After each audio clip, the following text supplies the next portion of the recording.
All right, so we had our bad news earlier today, and now it's time for some leak news because God today just doesn't want to quit. I am joined by Steve and Daniel as we have learned that a Metroid game has been leaked, and it is on its way at some point, and this all comes courtesy of the Brazilian government. So if you want no more information, head out now. But if you're curious about what has been revealed, because that got shut down quick, we're here for it. And Steve, you got the hookup, kinda. Yeah. So apologies for my audio. I'm at Anime Expo, but this news doesn't wait.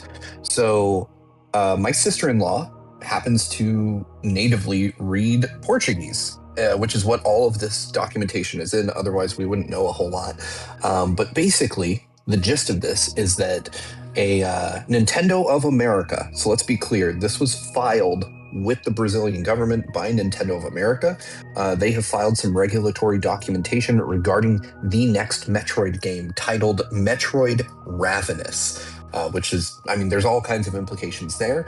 But what we know is that this was filed this year. It is exclusively for Nintendo Switch 2, and it is rated T for teen for violence, or rather the Brazilian equivalent, which is like essentially PEGI 12. So they've rated it basically what will translate to a T for teen here in the US, based on just the idea that, you know, it has violence, which is par for the course with Metroid games. So nothing really surprising there. What is surprising is that this filing existed at all, because obviously we shouldn't know about this yet.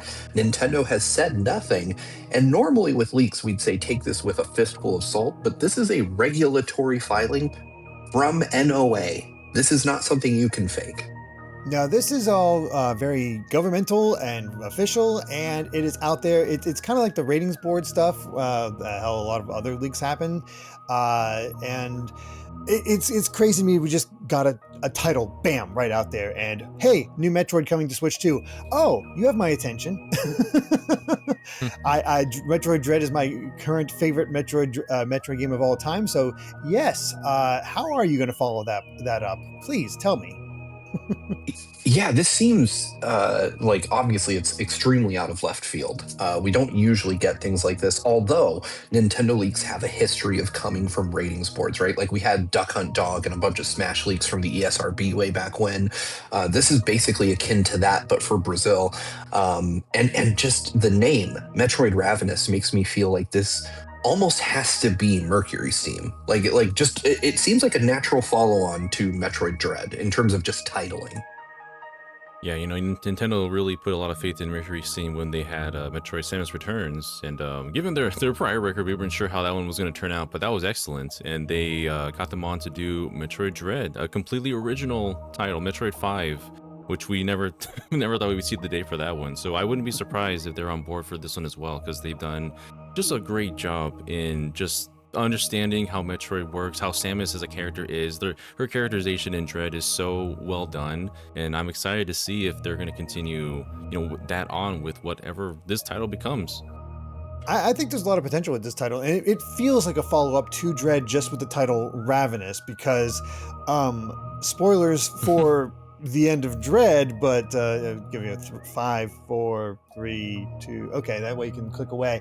Samus kind of fully fuses with that Metroid and gets a whole new set of armor that she can just absorb energy now. And it kind of seems like she might have full control of it by the end of that game. So her becoming ravenous and absorbing things, and where that the story goes from there is intriguing, to say the least, and what they do with it, what they do with that ability, and especially because I think they said that the Metroid saga, at least the original saga, set out for it, that all the games that covered up to this point was finished with Dread. So this is the start of a sort of a new storyline for Samus, and I guess it's going to be dealing with her Metroidness. Yeah, and it feels like a natural progression, too, in terms of Mercury Steam as a developer, right? You hand them a remake, and then you hand them a game that Nintendo had mostly done the design work on, right? Dread had gone through a lot of work internally at Nintendo before Mercury Steam picked it up and finished it, and now you're giving them, you know, full creative reign to do, like, an original game planned and made by them. It feels like that's kind of a progression of the trust Nintendo would have in this studio, because obviously, I agree with Daniel. Samus Returns was amazing. I think universally everyone agrees that Dread was excellent. But those still had a lot of Nintendo DNA in them. And it's if I was in the decision making room at Nintendo, I would say these guys have killed it the 2 other times. Let's give them a little more slack and see how they do, just kind of running the show completely. Yeah, and you get this, build off the story because we got the longtime producer there, adding more to it, still giving his story. He seems to be very cozy with Mercury Steam as a developer, having Sakamoto there, just ready to go forward. I think really, I don't know, really works out. I am so curious. Like it, in some ways, leaks always kind of suck because you lose the surprise of that sort of thing. But it's also one of those where we know so little that I'm almost more excited. Like, okay, we do got more. What's next? What's actually coming of this? What are you going to be doing with it? Like, there's so many possibilities that it could really go from. And 2D Metroid's stronger than ever, especially because Metroid Prime is trying to find its footing at the moment. And I'm just I'm so excited to see what they're doing next.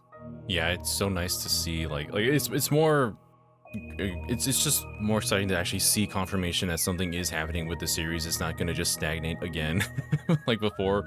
And just the fact that we have Metroid Prime 4, like it's doing its own thing with the first person 3D perspective or 3D Metroids, and now we have confirmation, well, hopefully confirmation, that 2D Metroid is going to be alive and well as well. And it makes sense. I mean, it performed so well, and seeing how well received it was, like it just makes sense to continue Metroid and keeping that IP alive. It's not going anywhere, thankfully, and have no idea where Prime is going, but at least right now for the 2D Metroid, that seems like something that Nintendo really wants to put more faith into and have be another hopefully core IP still going forward.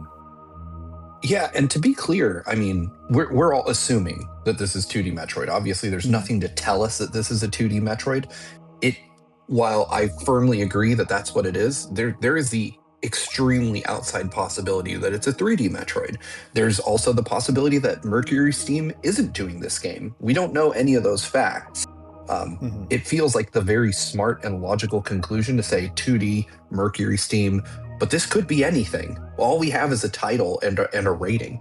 And realistically, any Metroid falls within that rating. There's no Metroid that would be more than T. So, I agree with you guys, but yeah, there's the entire possibility that this could just be some out of left field crazy thing that we're not even imagining. Oh man, are you saying that we might bring Team Ninja back for another another M?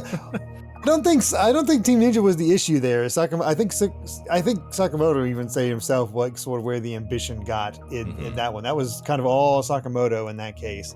But if with Dread, he's definitely sort of not redeemed, but he's got himself back on track as far as narrative design for Metroid at this point.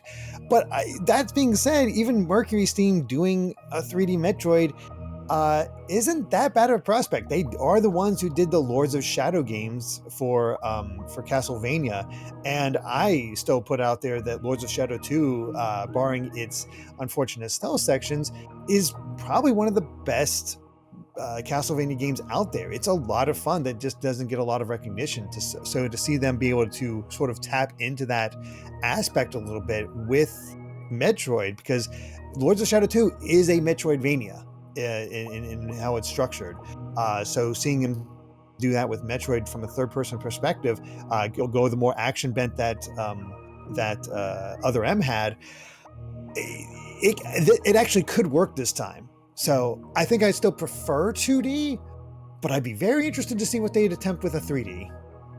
Yeah, given that they're going into a new saga, perhaps with Metroid, and seeing how like there might be entirely new mechanics just based on the name itself that we have to work with. It might just be a completely different take on the series. I don't know. That'd be just as interesting to see breathe new life into the series if it's a company, if Mercury Steam is going to be attempting that. Yeah, and it's worth noting that if it is Mercury Steam, that's a 5-year dev cycle. That is enough time to make a 3D Metroid. Maybe not to the same level as what we expect from Prime. Prime took forever, right?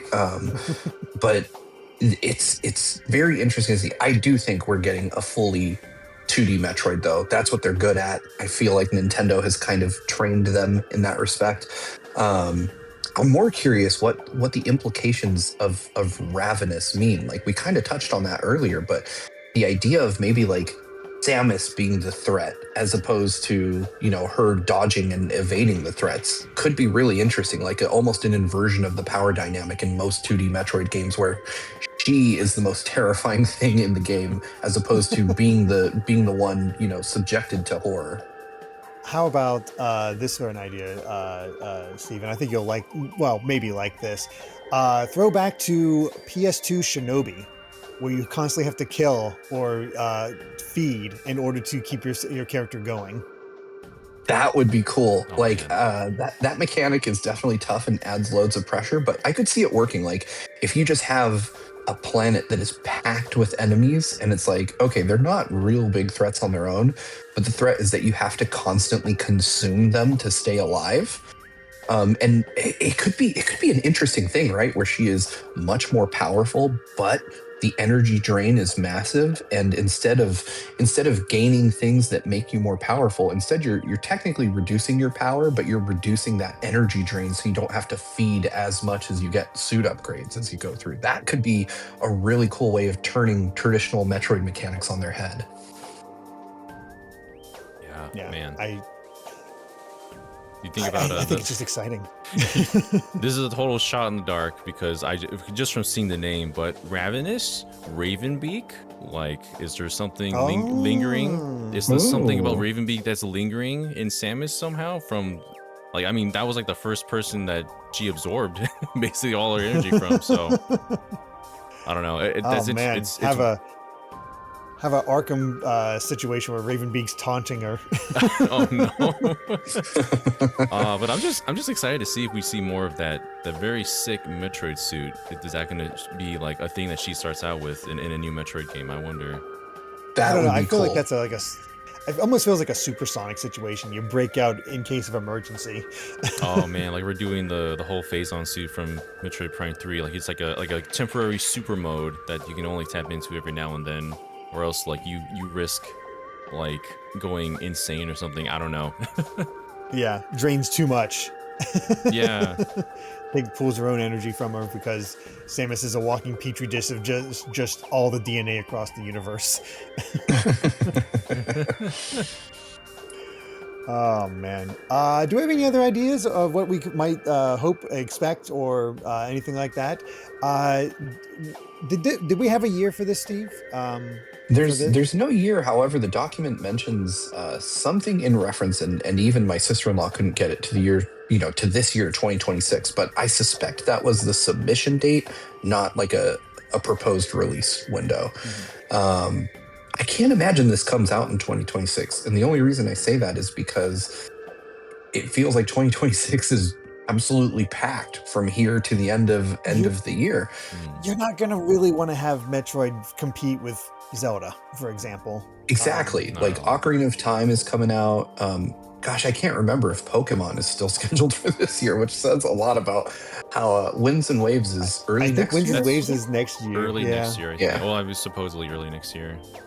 Plus, we got Xenoblade and all that for early, so I could see this being a little while until we maybe see it. I don't know. I suppose, but then when I think about it, I mean, regulatory clearances like this and ratings boards mean that a game isn't far off, and we're only halfway through 2026. It feels like you wouldn't submit it so far in advance for rating that it's going to slip 7 or 8 months. So I do wonder if we're going to get an October direct and they're going to say, hey, a Metroid is coming in a month, and Nintendo is the only company crazy enough to say, we're going to put a 2D Metroid up against GTA 6, And I would still I'd still buy Metroid instead of GTA 6. So would I. I mean, I would buy both, but if I had to choose one, I'd probably choose Metroid. So it's I could see this coming out this year. There's nothing in the document to say that it is, but I wouldn't be surprised after a 5-year development cycle if Mercury Steam was ready to let this thing go in 2026. Oh man, I don't know. That's hard to say because like when I looked at the Ocarina of Time remake, that trailer, and it's coming in like less than half a year. That looks like a trailer you would have released months ago. That's just like a little teaser. Like that would have been like if there was like an early, like an actual early dedicated Nintendo Direct early in this year. That probably would have been like the teaser. But it feels like they kind of just held that back. I don't know. Nintendo's known for holding their games that are already done just in the back room, waiting for the right moment to show it off. I mean, Star Fox came out in like a few months from announcements, and then you have a game like Zelda that's still half a year away.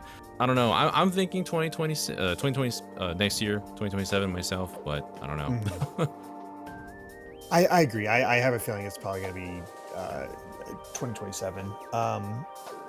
Probably before the end of summer, before summer begins. So I guess like a March. I'm trying to remember exactly when Xenoblade Genesis is coming out, but probably before then, if I had to guess. Man, it's an interesting time, that's for sure. Ain't that the truth? Goodness, yeah. Oh gosh. Yeah. Okay, Daniel. Oh, no, I was just gonna say Genesis is just listed as 2027, no specific like time frame right as of right now. Okay, so yeah, Nintendo still has a lot of room to play with in terms of what's coming out when. So I'm curious where Metroid will fall. Wherever it does, I'll be there. Oh, We'll be waiting. Bated breath. Oh my god. I'm curious what everybody else's thoughts are. What do you think of the name Ravenous? What kind of game do you kind of foresee with this? What do you think it would actually release? When do you think Nintendo will reveal it? Will we get a September Direct and actually show off more? There's a lot of questions up in the air. Will it get a physical release? I think so. So I think we're okay there. So thank God for that. Oh boy.